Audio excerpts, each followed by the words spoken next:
Hopefully the microphone's working and you guys can hear me.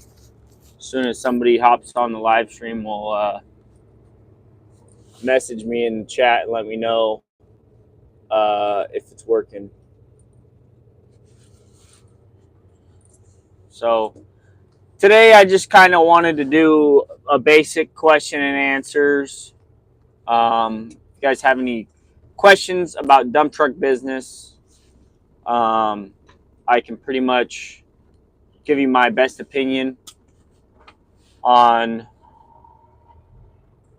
dump truck business. Obviously, my answers are going to be tailored to, Washington dump truck drivers, mainly because I'm from Washington. That's where all my dump truck experience is, right?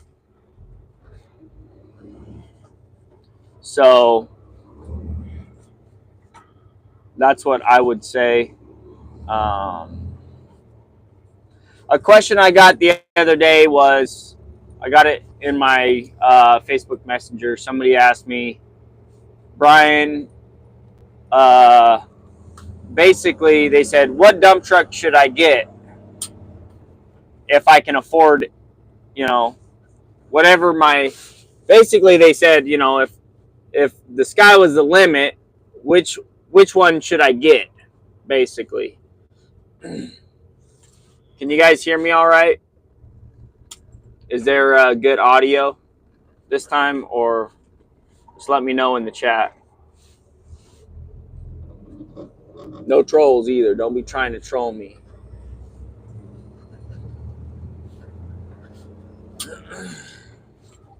So, and my response was, if it were me and I was starting a business and I had enough money to buy any type of truck, I pretty much told them there's a couple different types of trucks that I would choose from. And my choices would be a truck and trailer, a transfer, a super dump, maybe a side dump or an end dump.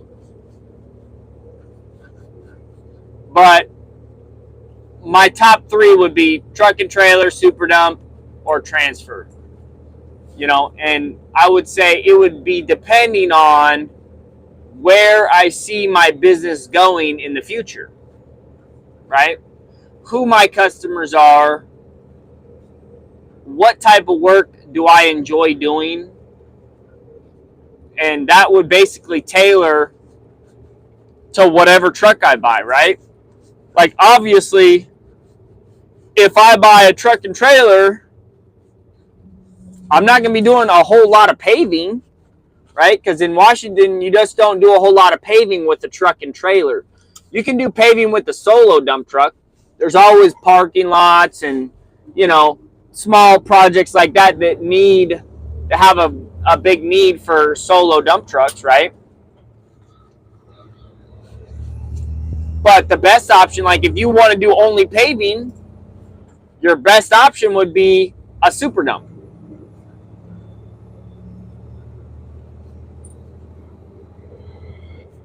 That's a good question, Eric. I already do excavation. I already provide excavation services. I actually started providing excavation services about 6 months into my dump truck business. As soon as I bought my dump truck, I worked on it for 7 months, finally started my business. I worked the whole summer with just my dump truck, and then at the end of that first summer, I ended up buying a dozer, and I started building roads and driveways. Actually, no, the first thing I bought was a backhoe and did that. And then I realized, the backhoe wasn't very good for clearing land, and my end game goal was to move to Shelton. And, so I brought my backhoe down there and realized that a two-wheel drive backhoe just did not have the capabilities that I was looking for. So I ended up buying a big excavator, a dozer, and then I got a smaller excavator, and I ended up selling most of those machines except for my size 50 excavator. And I would say the reason I kept that machine is because it was the most versatile. Like, I have a concrete breaker for it. I got 4 different buckets. I got a 12-inch, 18-inch, 24-inch. I got a 4-foot clean out bucket. So I've been doing excavation for 3 years now, or 4 years now, basically. But my main business focus is dump trucking. I would say my main business focus is dump trucking, and excavation is something that I do on the side. It's like not the main purpose of my business, but I understand that, as I grow my business, the excavation side of the business has to grow as well, because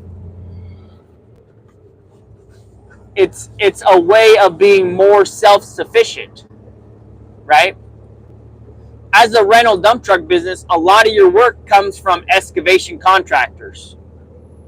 And they hire you because they don't have the money for a dump truck, or they don't have the consistent work for a dump truck, right? So, you're trying to supplement your rental income, with your own jobs, right? And it's really nice having your own excavation services because, you can plan your work around the rental work that you have. You know what I mean? So it's like, if you're not renting your dump truck out to somebody, well, might as well put the dump truck on your job for a couple days, if you can. So it just allows you to be a little more flexible. And,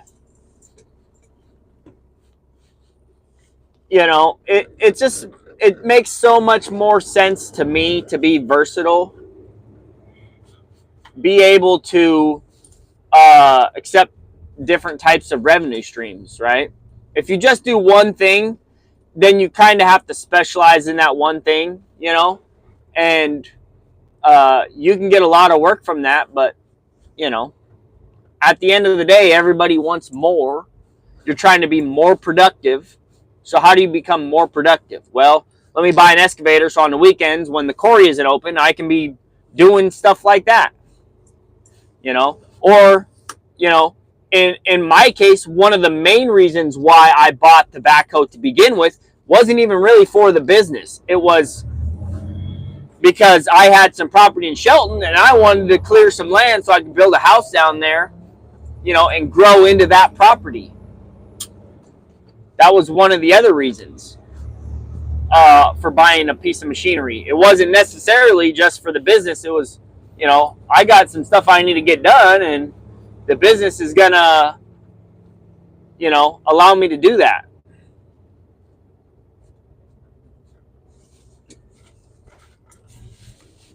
But, honestly, if somebody were to ask me what the best dump truck is to buy as your first starter truck, I would say a solo dump truck.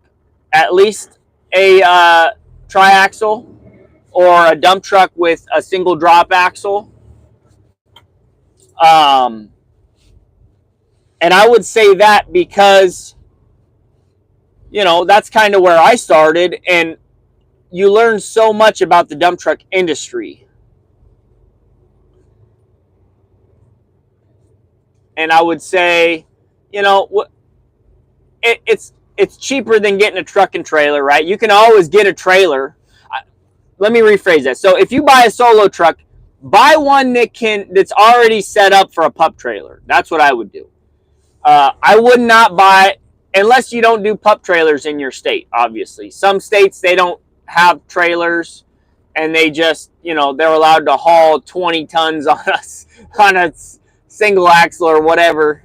Some states are crazy like that, where they don't have any bridges or anything, so they can have as much weight as possible on 4 axles.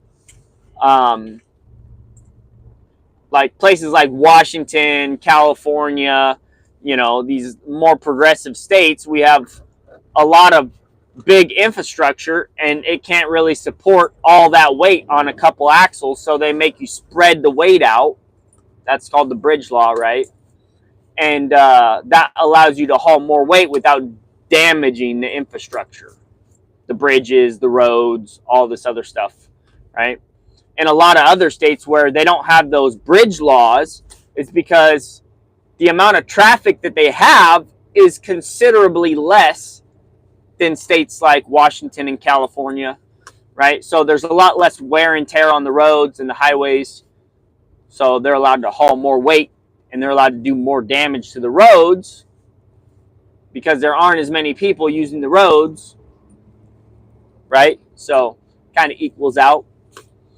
At least that's what it is in my head.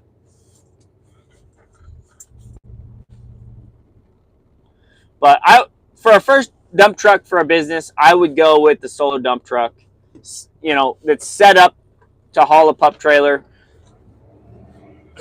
And, you know, you can always get it set up later, you know, to haul a pup trailer if you really wanted to go that route. But the initial cost of getting it set up for a pup trailer, I mean, if you already have a tower, you know, and it's only set up with one lever, then you got to get a whole new tower. You got to do all the different hydraulic stuff. Like, I don't really know what's involved with changing it over from just a solo to a pup trailer. But in my mind, it seems complicated. So I would just get something that's already set up. For example, it's like trying to buy a truck that's two-wheel drive, and you're like, oh, I want to change this to four-wheel drive. It's like, you might as well just buy a four-wheel drive truck. Sell the two-wheel drive and buy the four-wheel drive. You know, maybe I'm wrong, maybe I'm not. You know, if you send it to a shop, maybe it's only $2,000 or $1,000 to get it switched over. But yeah, just buy something that's already set up. That's simple. Keep it simple. So I would buy a solo. Number one reason why I would buy a solo is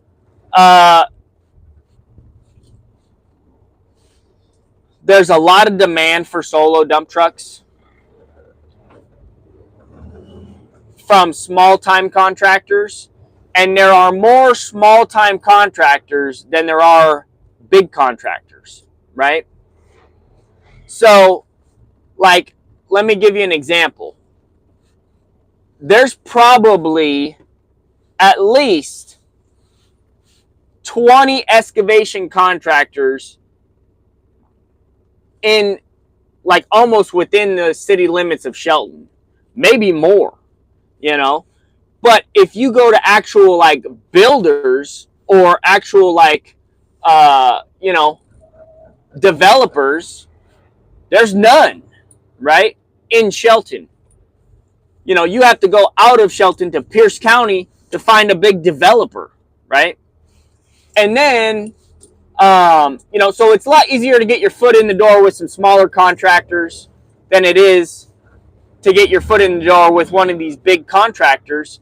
Number one, because these developers, they've been in business for 20 years, 30 years, and they've already established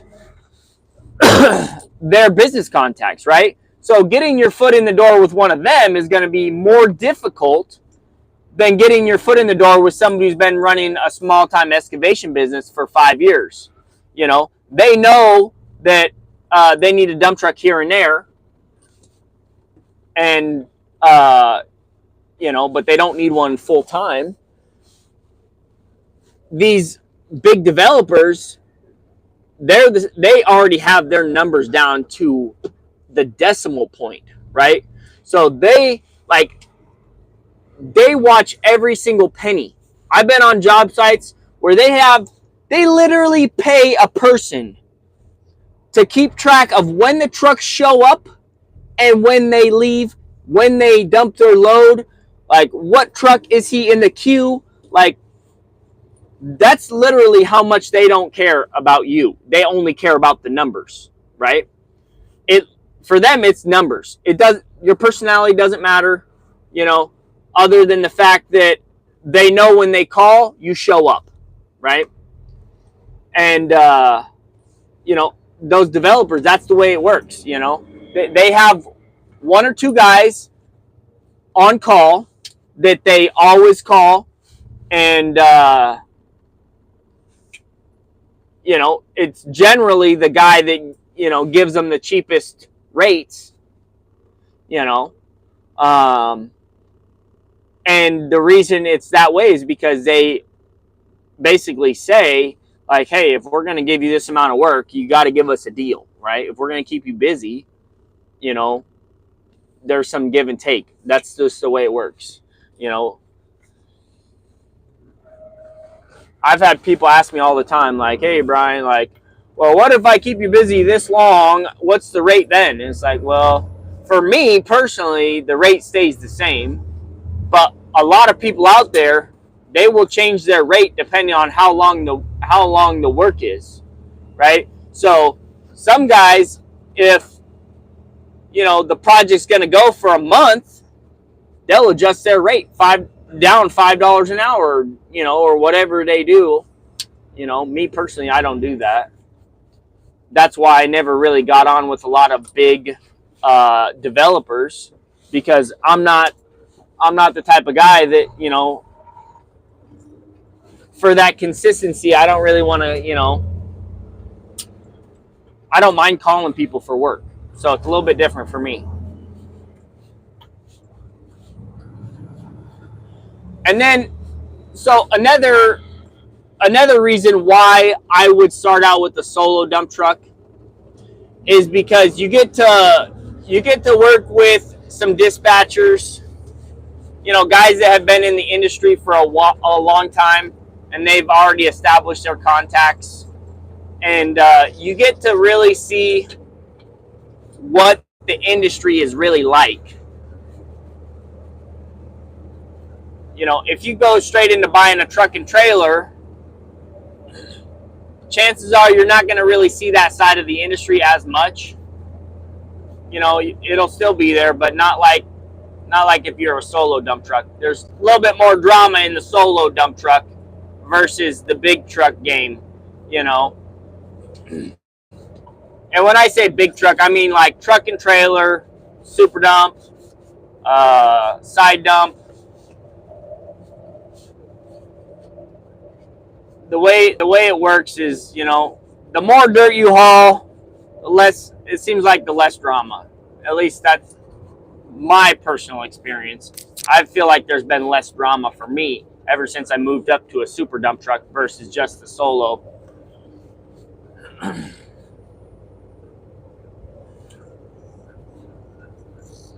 So there are instances where I would choose a transfer over a super dump. And so for those of you that don't know what a transfer is, basically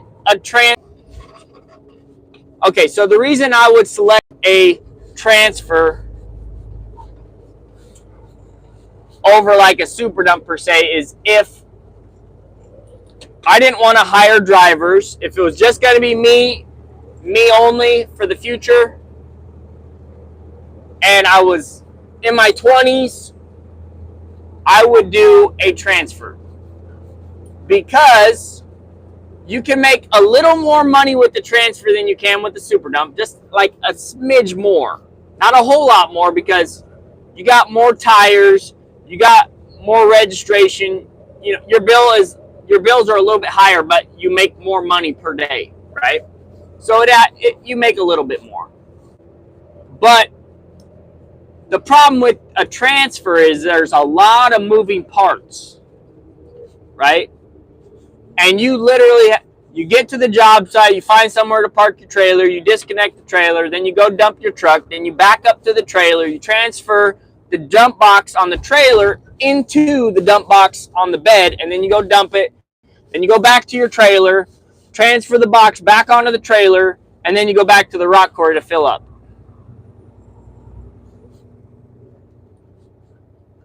Yes, short hauls are a pain in the butt. Like, they suck. Like, so to give you an idea of the difference between time frame between a super dump and a transfer, we had this job that was literally 30 minutes away from the rock quarry.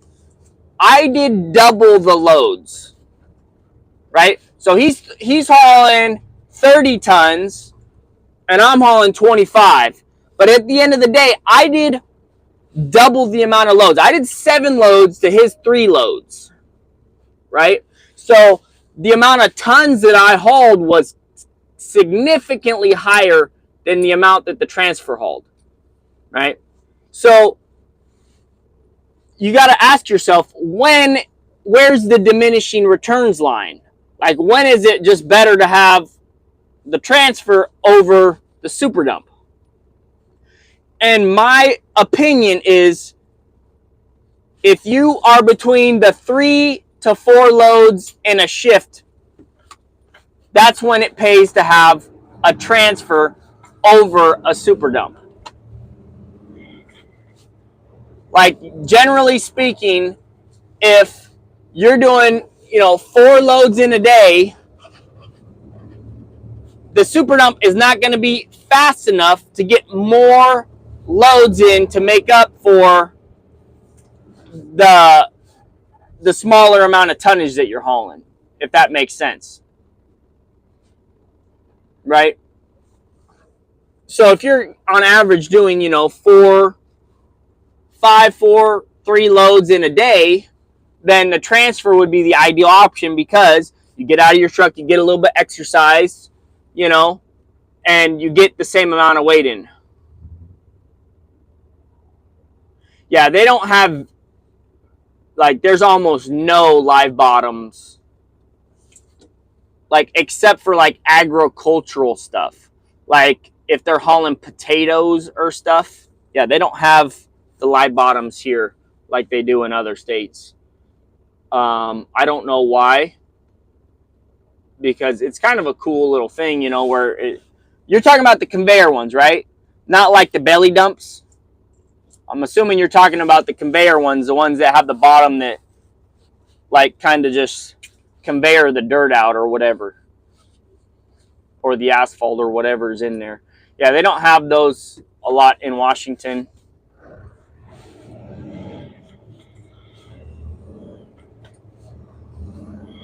Yeah, they don't have those in Washington. Like, other than, like, big trailers, like, they look like a grandola, or like they almost look like a lot of them haul wood chips or potatoes or produce, that type of deal. And yeah, but none of them haul dirt. I've never seen one haul dirt or asphalt or aggregate. I would think one of the main reasons is the amount of time it takes to dump. But I don't know. I've never really seen one in action to say, oh, that takes too long to dump, or what would be the intended, why would the purpose of that outweigh the purpose of just a regular dump truck?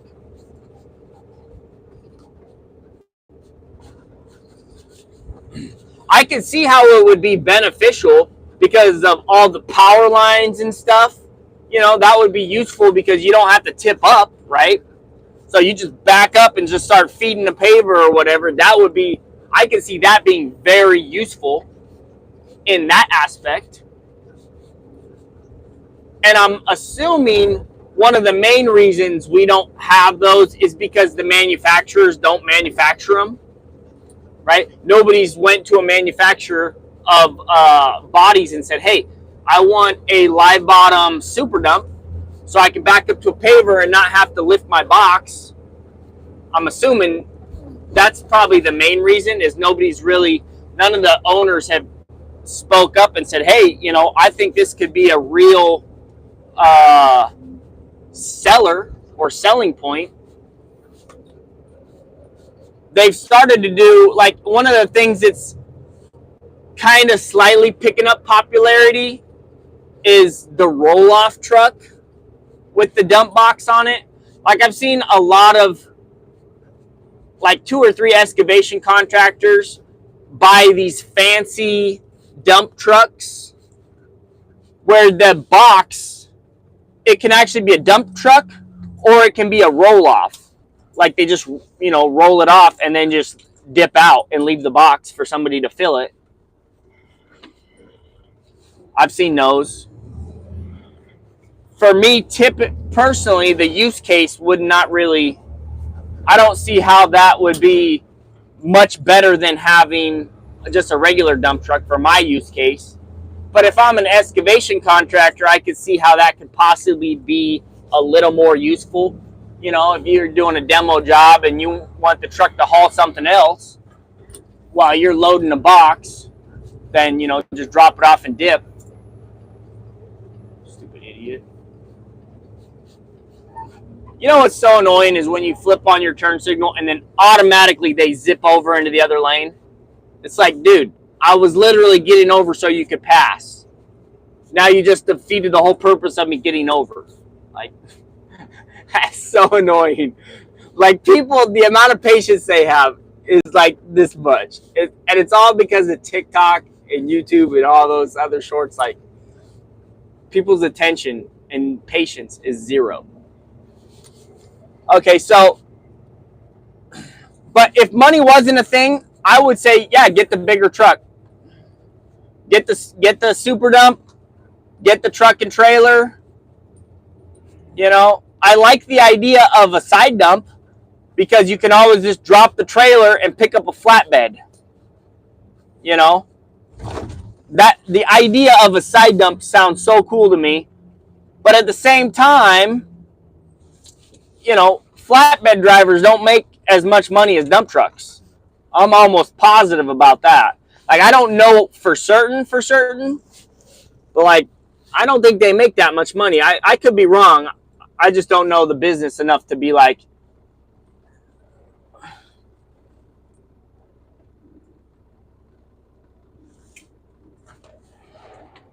yeah, see, I mean, I think it could be a super cool idea. And I would love to try it out. You know, just to see what my numbers would be. But one of the things that was holding me back from that, I'll be 100% honest, is my driveway.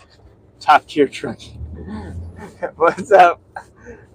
Okay, that guy. I remember when he worked for Big Rigs with me. I'll never forget that. For some reason, he did not like me. You know, I was just trying to be helpful to him. I was trying to help him out, but he didn't see it that way. He's a hard worker, but we just don't see things the same way. But yeah, I would like to try the side dump option, you know, because then, like, here's what I'm thinking. Like, you start out with the side dump, you start earning money, you start making a killing, then you buy a lowboy, right? Then you pick up lowboy stuff on the weekends or after hours. Yeah, you got to have a drop axle. In Washington, if you're going to do side dump, you got to have a drop axle, 3-axle trailer. You know, you don't want the 4-axle trailer because they drag tires too much, I would say, from what I've heard. Make sure the frame is good and solid so you don't, you know, crack it out. I heard a lot of the first side dumps that came out, they had problems with the frames cracking. And once they crack, I mean, then they're basically junk. You can't weld them up because they just keep cracking. You know, but then, so you buy your side dump trailer, then you buy your lowboy trailer, then you buy your flatbed trailer. You know, the list goes on and on. Then you buy your end dump trailer, and boom, you got one power unit that's so versatile. The downside to that is, here's the downside to going that route. I see. Okay, you got $50,000 invested in a trailer, and then you're like, okay, work's getting a little slow. Let me take another 50 grand, another 60 grand. Let me get another 60 grand and invest in another trailer, right? so I can have one $50,000 trailer just sitting there while I'm using the other $50,000 trailer. Then you start to see, well, wait a second. I got all this money invested and I'm only using one truck at a time. So I can see how that would be like, wait a second here. Let me think this over. I got all this money invested, but I can still only run one at a time. Because then once you get a second trailer, then you're like, well, I might as well get a second truck. You know, so then the versatility kind of just, you defeat your purpose.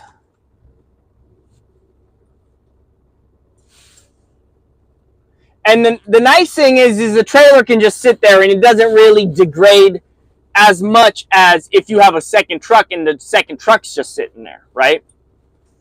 I feel like, I don't know what the insurance is on a trailer like that. I would assume it's cheaper than, you know, a dump truck or whatever. What the heck is going on over here?